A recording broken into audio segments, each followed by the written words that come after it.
facility. We had a damaged upright right here in the middle of a pallet rack row.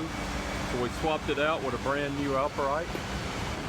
This is the damage on the upright. You can see here the beam had nearly been ripped out of the upright, so it created a fatigue spot on the upright, and we wanted to get that switched out.